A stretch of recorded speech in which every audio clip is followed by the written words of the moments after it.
যশোর সদরের জামিয়া ইসলামিয়া মাদ্রাসার একটি ভিডিওতে আরবিতে বক্তব্য দিচ্ছেন একজন, আর ডায়েসের দুপাশে আইএসের পোশাকের মতো কালো কাপড়ে অস্ত্র হাতে মুখ ঢেকে নিরাপত্তারক্ষীর মতো দাঁড়িয়ে আছেন দুজন। এমন একটি ভিডিও সোশ্যালে ব্যাপক তোলপাড় সৃষ্টি করেছে। আল্লাহু আকবার বলেও স্লোগান দিতে দেখা যায় উপস্থিত শ্রোতাদের। 18 ডিসেম্বর রাতে আরবিতে বক্তব্য দেওয়া 5 মিনিট 50 সেকেন্ডের ভিডিওটি ফেসবুকে ভাইরাল হলে নেটিজেনরা তা শেয়ার করে নানান মন্তব্য করেন। জানা গেছে, ভিডিওটি যশোর সদর উপজেলার রামনগর রাজারহাট রামনগর জামিয়া ইসলামিয়া মাদ্রাসার।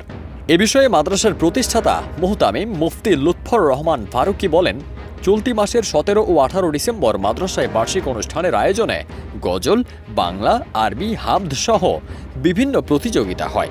ওই অনুষ্ঠানে ফিলিস্তিনের মুসলমানের ওপর নির্যাতনের দৃশ্য উপস্থাপন করেন মাদ্রাসার কিতাব বিভাগের 3 শিক্ষার্থী।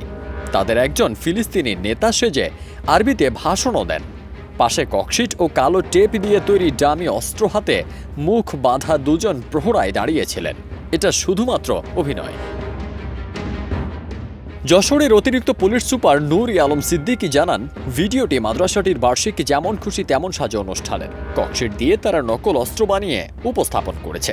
ঘটনাটি ভাইরাল হবার পর পুলিশ রাতেই মাদ্রাসা পরিদর্শন ও ডামি অস্ত্রসহ অন্যান্য উপকরণ পুলিশ হেফাজতে নিয়েছে। ভিডিওটি নিয়ে বিভ্রান্ত হবার কোনো কারণ নেই বলেও জানান তিনি। ফারদিন সানি, দেশ রূপান্তর।